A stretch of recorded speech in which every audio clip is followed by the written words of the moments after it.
Good day, matric students. Finally, the examiner this time around did not build any mountain out of a molecule, precisely and primarily because most of the questions from this paper was just below the belt, but in some parts of the questions, students were sent to heaven 3 times in terms of their numerical strength. Now, let's check what we have. The first page of the paper was just the log of the basic department, and it's a national senior certificate. Okay, you have a grade 12 and it's a mathematics paper 2, November 2024. All right, you have instructions there which you must read carefully. You have grade 12 statistics, regression line there. All right, you have your group data, which has to do with your cumulative graph there. The ogive curve. Question 3, you have your analytical geometry, which I won't dwell much into that. I want to look at the trigonometric part of it. Maybe I'll go back to the analytical part of it, the grade 12 part.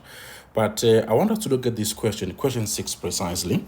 So I'm going to pen it down now for you that this is a question 6 that I'm doing now. Okay. It's a national paper. So what are we given? 6.1. We are given the identity, which is cos of x take away y, and that is equals to cos x cos y plus sine x multiplied by sine y. So I'm going to pen it down to say that is a cos of x minus y, which is equals to a cos of x cos of y. This is plus now a sine of x, and then you have a sine of y. Look, guys, this is a 2 marks question. Okay, so you don't need to spend so much time here stressing about it. It's a 2 marks question. How do you then deal with it? Well, they say that the first question you need to, I'm gonna put 6.1.1 here. Use the compound angle identity given above to derive what? A formula for cos of x plus y. So I'm going to do this problem in 2 ways, okay? Because it's just a straightforward problem. Pay attention. We need to derive the formula for cos of x plus y. So this, I'm going to rewrite it in terms of sine to say that the other way to write this is when you have a sine of 90 degrees minus the very same angle, x plus y. So if you squeeze it back by means of cofunctions identity, that is going to give you back that rule there. All right. So now pay attention. You are going to have to simplify this inside part here. So you have a sine of 90 degrees minus x minus y. You can regroup this because you have now a trinomial inside that sign there. So you can just have a binomial term to say that that is a sine of, let me open these brackets. You have now a 90 degrees minus x plus, you can put a negative y there. This basically, guys, is the same stuff. I've just written it in a very nice way to show that now I can apply the cofunctions, the compound angle identities. So that gives you and me, guys, what now? Let's check. You can expand this now because you have 2 angles. This is one angle. This is also another angle, negative y. So I'm going to say that that is going to be a sine of 90 degrees minus x multiplied by a cos of negative y there. And then think about it now. This is going to be now a plus. This has to be a cos of negative y. And then multiply by, let me squeeze this because of space. I'm running out of space. So let me squeeze it. In fact, because I can see that I'm going to be struggling, I can squeeze only this term. So I'm going to have now, this has to be, it can't be a cos of y. I made a blunder there. So this has to be a cos of the other angle. So that is a 90 degrees minus x into a sine of negative y. Okay, cool. Sorry about that. And then that is equals to this part here is a cofunction, which gives you guys a cos of x multiplied by. This is a negative, it's a fundamental rule for identity, which becomes a cos of y. And then this part here, it's in the first quadrant, so it's a positive sign of x there, and then this one here, you get a negative sine of y. Then you can just simplify it somewhat to say that you have a cos of x multiplied by a cos of y minus a sine of x multiplied by a sine of y. So that is the rule for cos of x plus y. That's what you're going to get there if you drive that. The other alternative will be to say that, so let me write or here. The other way of doing it, you have a cos of x plus y, which you can write it as, maybe let me just put it here. Like you can say that is a cos of x minus y. It's the same as x plus y, if you ask me. Okay, so now if you were to use the above rule, this is going to be a cos of x and then multiplied by a cos of negative y. Because of this plus here, it becomes, and because this negative, it becomes plus for cos. So this is a positive of a sine of x now, multiplied by a sine of negative y, the second angle. So now you're going to have a cos of x. This, like I said, is a fundamental identity for cos of negative. It's a positive cos y. If it was a sine of negative x, it would have been a negative sine x, and so is the tangent. If it was tan negative x, it was going to be a negative tan x. So now for cos, it is a positive. You need to be very careful of that.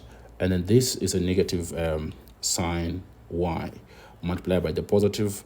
So this gives you guys negative of sine x multiplied by a sine of y, which is basically the same as what we got, but this one was more shorter. But I advise that you use the first one. They are all correct if you ask me. All right. Now let's check the next question, beautiful people. What are they asking us? Hence, or otherwise show that the following stuff is true as well. So allow me to go to 6.1.2. We need to prove that a cos of 90 degrees minus x and then a cos of y plus a sine of negative y and then a cos of that is 180 degrees plus x there. Allow me to divide this whole stuff by a cos of x, and then you have a cos of 360 degrees and then a plus y there, plus you have now a sine of 360 degrees minus x into a sine of y. That's what you have there. I can squeeze this because of space, so that they're saying it is equals to a tangent of x plus y. That's what we have to prove from the question paper, right? So I'm going to check the side which is more complex, obvious. This is going to be the left-hand side, and that is going to be the right-hand side. So seemingly, the left-hand side is more complex than the other side. So I'll say that the left-hand side is equals to, allow me to just apply the rules from the get-go. Okay, so what is a cos of 90 degrees minus x? That is in the first quadrant. You have, but it's a cofunctions, remember that. So it's a cos of x multiplied by a cos of y. Now, the sine of negative y, it's a negative sine y. So I'm going to put a plus here and write a negative sine y multiplied by a cos of 180 plus. So that is in the third quadrant where cos is negative. You guys are going to get a negative cos of x there. All right, you divide this by what now? By a cos of x into cos of 360 plus y, but it's in degrees, right? That 360. So that is in the fourth quadrant where cos is positive. So you can write a cos of y there plus the sine is in the fourth quadrant there, but it's negative, that 360 minus. So you get a negative sine of x multiplied by a sine of y there. Well, what do you then get? Let's simplify this nicely, beautiful people.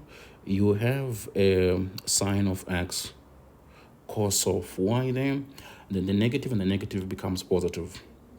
So this is a plus sine of y, and then a cos of x there, over, this is a cos of x, cos of y, and then this has to be negative because of this negative and the positive there. It becomes negative. So you have a sine of x there, and then a cos of y, if you ask me. So you can squeeze back the numerator to say that that is basically like the compound angle. Hence, they are saying you need to otherwise prove it because of what you proved previously. All right, or what you derived previously. So this is basically going to be a sine of, this is a compound angle of sine. So it's going to be the first angle, which is x. Because of plus, yeah, you will continue with the plus there, and then you get the second angle, which is going to be your y. And then now if you squeeze this one back, so this is a cos compound angle, which gives you guys a cos of the first angle. But because of this negative there in the cos, you negate that to be a positive of the second angle, which is y. So in this particular case, you guys are going to see that this part is the tangent identity, which is going to be the tangent of x plus y. This is how you guys will really work it out, this particular question. Very straightforward, if you ask me. No crisis right there. So this paper, guys, wasn't really bad. I can assure you now that it wasn't really bad. Okay, so far you get 2 marks and 3 marks. I mean 6 marks. Why that? No, 6 marks. So you have 8 marks now. Let's get to the next question. That is 6.2. What are they saying here in 6.2? They are giving you guys a function f of x, which is equals to the square root of some nice stuff there. And then you get a 6 sine squared of x minus 11. And then you have a cos of possibly 90 degrees. And then a plus x there, plus 7. And then that's what you are given. They say solve for x in the interval. So your x must be in the interval. Let's check the interval there. The interval is from 0 degrees to 360 degrees. That's where the interval is. But you are given f of x that it is equals to 2. So you must solve for x. So f of x is now 2. Let's try and solve it. We have a nice algebra to apply here. That is a 6 of sine squared of x minus 11. That's a cos of 90 degrees plus x there, plus 7 inside the square root. Okay, so that is equals to 2. So I don't think that is going to be a bit of a crisis. All right, so we want to solve for x. What do we do now? We are going to remove the square root by squaring both sides, right? So we get a 6 of sine squared of x minus 11. Cos of this is a positive. It's a negative sine x. So negative times negative is positive. So I'm going to put a positive 11 there and write a sine of x. So cos of 90 degrees plus, it's negative sine x, but there's a negative outside. Hence, I'm saying positive sine x. And then plus 7 is equals to 4. Okay, so let's try and do this. You get 6x squared of x plus 11 sine x. You can subtract 3 there, all right. We can subtract 4 to get 3, I mean to say. So you get 3 if you do that. All right. So let's check if this is factorizable. Let me put a square there. Is it factorizable? Let's check. If we can't factorize, we are going to use quadratic, all right? We can't be stressing ourselves. So the factors of 6, there are a bunch of them because that is an even number. So you can have sine 2 sine x and then a 3 sine x. To get to 11 with 3, let's check. to get to 11 with 3. So if I put a 3 there, that means this is going to be 9 plus 2, that is 11. Okay, cool. So that means they are all positive. What was I doing here? This time is plus 2 sine x plus 9 sine x. It gives you 11x, the middle term. So that's what I was doing there to get the factors. So therefore, sine x is equals to negative 3 over 2, or sine x is equals to negative a third there. So you will agree with me that this part here, there is no solution because it's more than, it's less than negative 1. So you write here that there's no solution for this one. You can write not applicable or not NA, like something like this.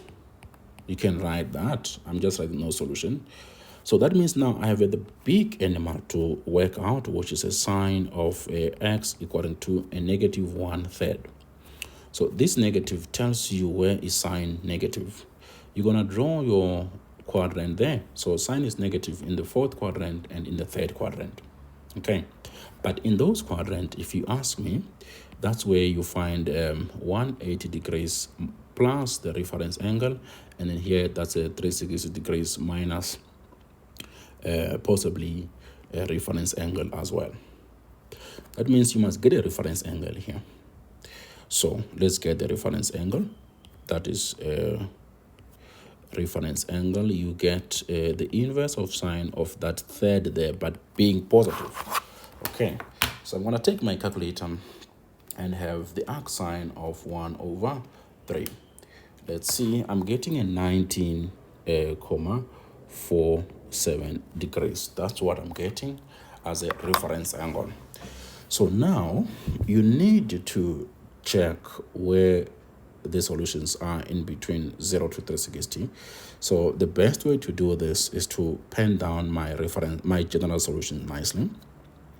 That is x is equals to, that is going to be 180 plus that reference angle. So allow me to say that that is plus 180. I'm getting 199,47 degrees plus 360 degrees. K, where k is a bunch of integers there, you write or x is going to be equals to, now you need to take away 360 from the reference angle. So that is 360 minus 19,47. And then I'm getting a 340. So that is a 340,53 degrees. I'm getting 53 degrees. Plus, I can somehow copy this because really we can't be wasting time if technology allows us to do that. Okay, so they are not looking for these answers. They're not looking for a general solution. They're looking for the answers in between 0 to 360. So what you then do, you say that let your k to be 0 plus or minus 1 plus or minus 2 as well. So if you replace k as 0 in the first equation here, okay, so remember this k are a bunch of integers. So if you take k to be 0 there, it means your first solution will be, let's get that, x is going to be equals to, you put 0 here with this k. So you are going to get 199,47 degrees. This is the first solution. The second one, let's take 1 plus or minus 1 and put a k. If you put a 1 there, it's going to be 360 plus this number, so it's more than the 360. So we're going to throw it away. We take negative 1. It's going to be a negative value because it's minus 360 plus that, so it's a negative angle. We are going to throw it because it's not part of the 0 to 360. So if you take 2, it's going to be worse. Okay, plus or minus 2 is going to be worse. So I'm going to leave the first equation and come to this one. If I take 0 and plug it here, I'm going to get 340,53, which is basically within the prescribed domain of 0 to 360. So now I'm going to put a 340 there, comma 57 degrees. Now let's check if we can put another number that is going to work. So if you put a 1, it's even worse. If you put a -1, I don't think it's going to work, because it's a small number, minus 360, so it won't work. Plus or minus 2. So notice that it won't work even in this one. So what they were looking for here is just these two values. So you can write that x is equals to 340,57. Let me know if you have another way of doing it, but I'm getting these two solutions. Okay, I'm getting these two solutions for this particular problem. But I'll type the memo, a complete memo for this paper. Okay, that's how far I can go with that question of 6 marks. Yeah. So they'll probably give you the marks, guys, in the answers, of course, and for you to be able to square both sides, that part there, you're going to get 1 mark for that. So it's 3 marks so far. Where do you get the other marks? You're going to get the other mark possibly in your, like you reject. So you're going to get the solutions for this part here, this part there, for being able to get the sine x there, and then you also get 1 mark for reference angle. So far you have 5 marks. Okay, and then also to put everything in a general solution form, possibly the standard form or the general solution form, both of them being correct there, you're going to get the marks from there. Let's now leave that question. If you have another view on that, let me know, okay, in the comment section below. I will welcome it. And then 6.3, you are given the graph of g of x, which is equals to 4 minus 8 sine squared of x, that is divided by 3. Okay, that is what you are given. And then 6.3.1, calculate the maximum value of g. So the maximum value of g, so notice that this graph of g, it has some squared there. So you need to express that in a single trigonometric ratio, which is going to be the graph of g equaling to, you can factor out 4 there, and then you have 1 minus possibly 2 sine squared of x. You divide this by 3. Now pay attention, you're going to get a 4.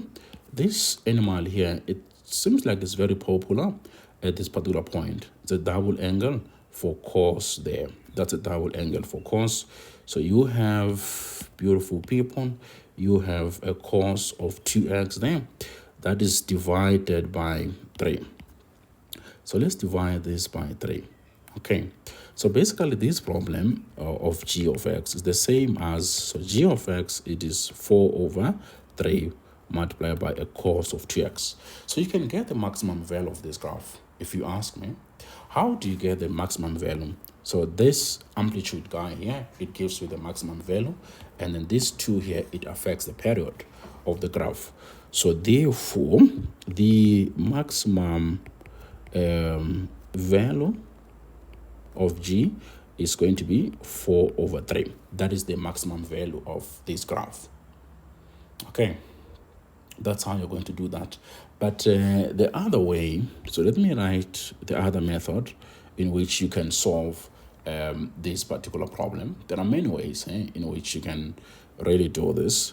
So let me write, or and here you are given the graph of g of x, which is 4 minus 8 sine squared of x. You divide this by 3. That is the same as 4 over 3 minus 8 over 3. And then you have a sine squared of x. So if you look at this, it resembles what we call a quadratic graph, a quadratic function rather, but in terms of sign. So you'll say that if you want to get the maximum value of that quadratic, it means you are going to have what now? You are going to have a sine of x, which is going to be equals to minus b over 2a. So what is b? B is 0. It will be minus 0 over 2a. A is minus 8 over 3, which is going to give you the value of 0. So basically here you have a sine x which is equal to 0. And as a result, you get x is equal to 0. Okay, if you ask me. So this zero value, you are going to plug it into the graph of G to get the maximum value of that. So pay attention now. Say, therefore, the G of 0, this is the value of x for which that will have a maximum value. So that is going to be equals to 4 over 3 minus 8 over 3, and then a sine squared of 0. But sine 0, we know this is going to be 0. And then take away 4 over 5, so you get a 4 over 5 there. So that is the maximum value. That is the maximum value there. You get 4 over 3. Okay, this is how you will do it. You can use the double angle, or you can use the likes of quadratic views to say it's minus b over 2a in paper 1 graphs. The last question, let's check 6.3.2. Write down the smallest possible value of x for which G will have a maximum value in the interval 0 to 360. So thus, let's pay attention there. 0 is excluded, but 360 there is included. Okay, so let's check that. We just saw that this is going to have what do you call it? It's going to have the maximum value at 0. But I advise that you look at it in this way. You see, it's 1 mark, so you don't need to sweat. Let us look at it. The graph of G, we found that that is 4 over 3, and then you have a cos of 2x. Okay, so this is a graph which you can always picture it up. So let's picture it up together and see what we are going to get. All right, so this graph, if you picture it up, it's going to behave something like this. Okay, let me just do it like this. I prefer to draw some nice stuff every time I do maths. I prefer that I present a clean work. Okay, so this is me trying to do a clean work here. This is me, guys, trying to do a clean work here. For course, I hope it's clean so you guys can really see something there. But this will come here.